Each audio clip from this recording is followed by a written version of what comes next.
the real wargamer here with Rebel Yell. Module 3 rules with the Module 3 learning scenario, Gordon's Assault. Leader casualty. Leaders may never be the target of enemy fire. Whenever a leader is stacked with a unit that receives a 1-0 hit or greater combat result, there is a chance that the leader will be killed or wounded. Roll the die to determine leader casualties. For fire combat, a die roll of 9 incapacitates the leader. During an assault, a die roll of 8 or 9 incapacitates the leader. Leaders will never be incapacitated by 0 hits caused by a multiple D combat result from fire combat. Leaders involved in an assault can be incapacitated by 0 hits caused by a multiple D combat result. Units that receive a D combat result and that take an 0 hit in lieu of that result will cause a leader casualty die roll. Incapacitated divisional leaders are never replaced. Remove incapacitated divisional commanders from play. Incapacitated brigade leaders are replaced at the end of the next friendly action segment after incapacitation. For example, a leader incapacitated in the first friendly action segment of a turn would be replaced at the end of the second friendly action segment of the same turn. Brigade leaders will be out of play for one full action segment. Incapacitated leaders are also worth VPs. See the scenario rules for details. Keep track of incapacitated leaders on the display card. Oh yeah, on the display card there is a box for incapacitated leaders, along with captured units and destroyed units.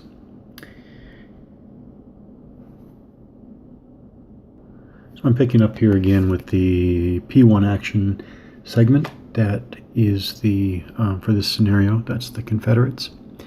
There's my little reminder marker here to remind me where to pick up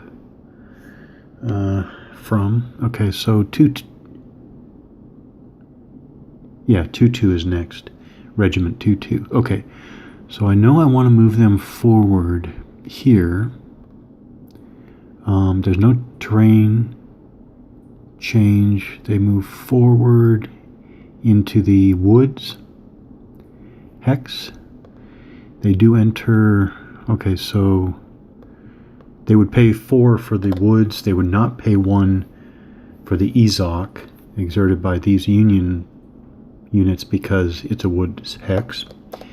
They do cause advanced fire. Now I was thinking before. I'm still wondering. Advanced fire. Is it beneficial to use advanced fire or not? Because when the whole Confederate line moves forward here, if I basically take every single Union opportunity for advanced fire, then what is the real penalty, if anything? Again, let's start with the basics, right? You get a +1. So you get a +1 for the advancing target.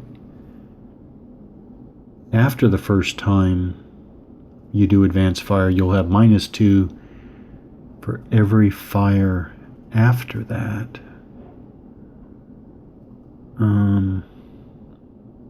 That's not necessarily a bad thing.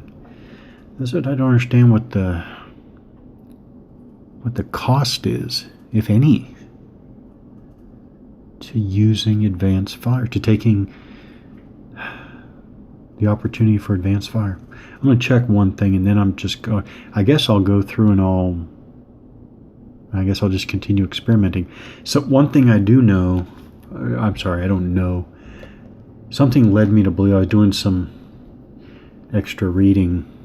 Something tells me that a later incarnation of these rules, it's not unlimited. See, right now the rules I'm playing with, a unit uses advanced fire, they get marked with advanced fire marker. They can continue to execute advanced fire, every time they're triggered, except they have the penalty for having a -2 penalty for having an advanced fire marker on them. but it's still unlimited depending on how many opportunities they have. But in the later incarnation, I think there's a limit. I think there are advanced fire marker 1, 2, and 3, which leads me to believe that you're limited to 3 advanced fire opportunities. I'm not sure about that. I'm going to play out of the first edition rules here for now to learn it this way. I'm going to check this one more time, and then I don't know. I guess I'll just keep experimenting. Again, I'm not sure. And maybe I don't know if there should be a penalty. I mean, there is a penalty, strictly speaking. But if you can still, I guess you still have the penalty in your own fire. Yeah, I guess I do have to just keep, I'm not even going to check. I'm just going to keep playing and experimenting. Okay, so they move forward. The Confederates move forward with these two companies and the regimental flag. I guess they can take advanced fire here. They can take advanced fire.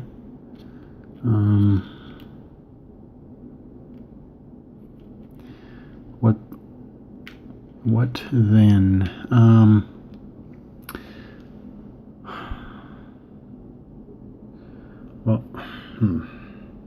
What do I know? Okay, so these are regular companies, meaning no hits, no disorganization or anything. So it's 1 strength per. It is ×4 for muskets at range 1. So I guess you can call that a base 8 for 2 companies. Well, yeah, I guess we just do our line modifiers, right? So it's -1 for woods. That's -1 for woods.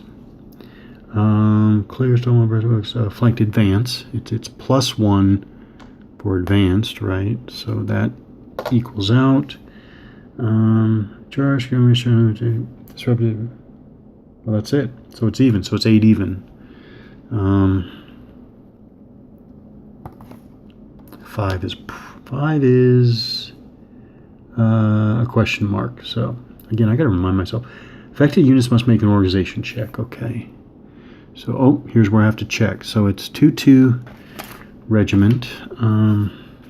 I do want to make sure I'm actually stacked these guys correctly, because when I set up originally, I'm not sure I paid close attention to having regimental integrity here, but they're good. So 2-2 has a CSA 2-2 has a morale of 6.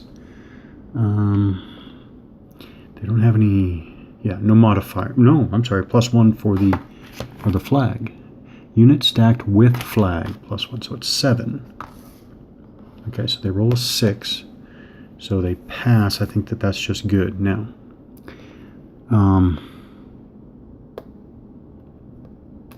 as far as I know,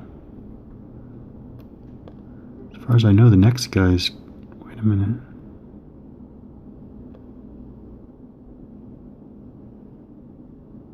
How did I mess?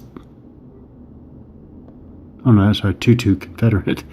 Oy, okay. Now I believe there is no limit. Those 2 companies again. Is there a train? No, they're on the same train. Is there? Something makes me think that they can just keep firing. There's no limit there. In other words, the next stack was also triggered. Well, I do want to double check. That is how I believe the rule is, but let me double check that. Yeah, I think these rules are significant. Again, a unit may execute advanced fire as many times as it is eligible in a segment. It may advance fire at more than 1 unit in a segment, including units that enter hex whose occupying units had already been subject to advanced fire. I think that refers to this situation here, right? Because they're now going to do advanced fire even though they've already received advanced fire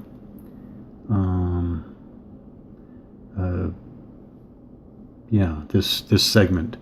And then there's also all units eligible to advance fire at an enemy unit may do so, even if the first fire caused that enemy unit to rout.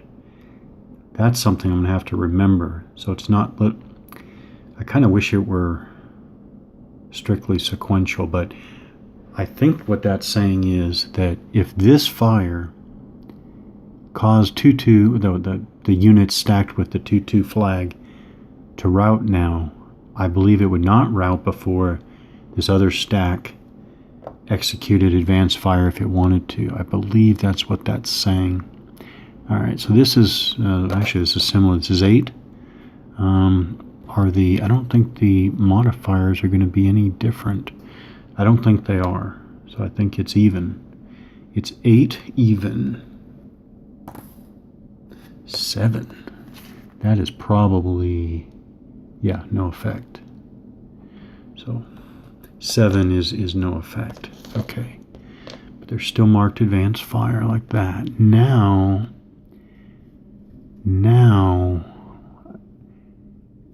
when this stack moves here, you know what? I don't believe there's any rule to this, but I will go, to the extent that I remember, I will go by regiment. And by the way, the rules as I understand it, I want them to move up. Otherwise, I believe they will be out of command. Do not want that. Normally, I guess I should say normally, I don't think I want that. Okay. Now we'll go on to 1-2. Just because they're disrupted and just because these units are disrupted and have the regimental flag, I don't think that has any influence on the regimental flag itself. This is +1 to go down the slope, and then 2 to go into the clear, so for a total of 3, +1 for the EZOC because they're in the clear for 4. Yeah. So here, when these guys do advanced fire, which I'll knock out first, this should be, no, it's different. Nope, it's different. So this is 8. This is +1 for being clear, in the clear, plus another 1 for the target advancing, but -2 for having the advanced fire marker on them. So it's still even. Okay, it's not the same situation. It is still even, but they do have the advanced fire marker on them.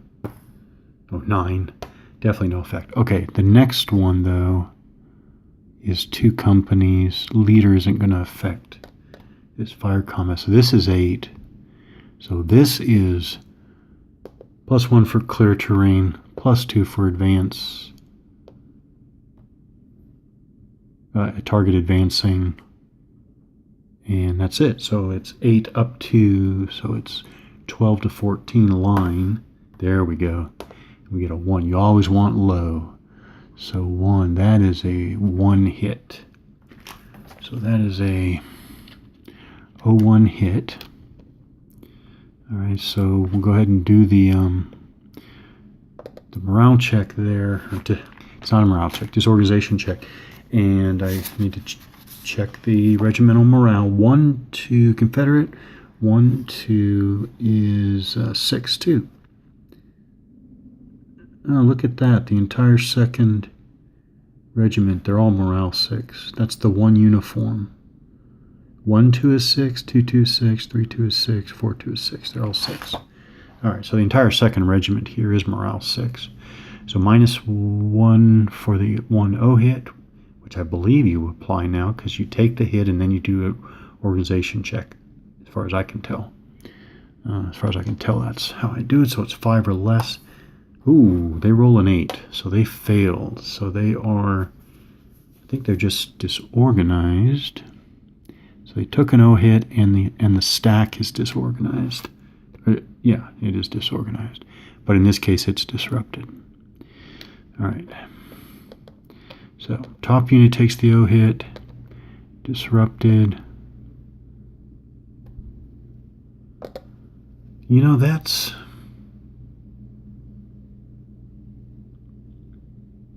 now that raises the question, because now, oh wait, it doesn't, okay, it doesn't matter how things worked out here. And so since it didn't come up in this example, I'm not going to bring it up. I'll bring it up when it actually comes up. I'm sure it will. Oh, where are my advanced fire markers? They're there. Where are they? There. All right. So there.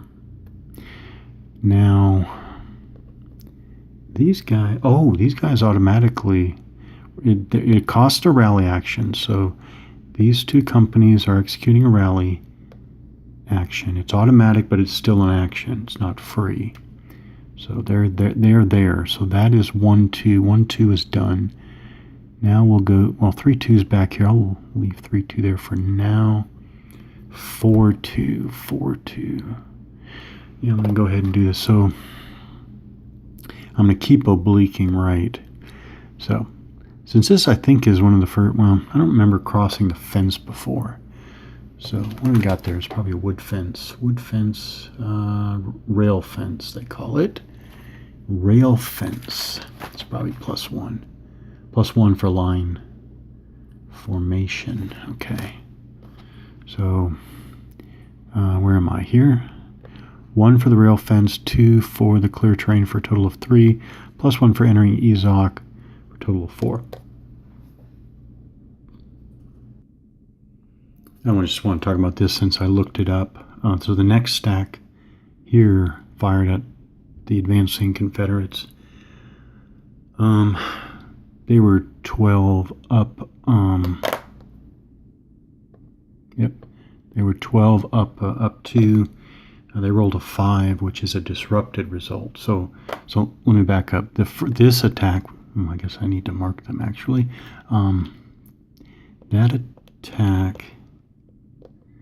This attack caused the 1-0 hit and the disruption because they failed their disorganization check. This stack fired, they did their advanced fire, and they got a straight disrupted result. So a unit that's already a disrupted or routed unit that receives a D combat result treats that result as 1-0 hit. So I'm taking this back, and this one is going to go to I have a ton of O markers, so I'm not bothering to flip them. That's what I'm doing there. So that one now has 2 O hits. Actually, it's taking some losses. I mean, the Confederates are taking some losses now. And they're just starting to make contact. So that's how you do that.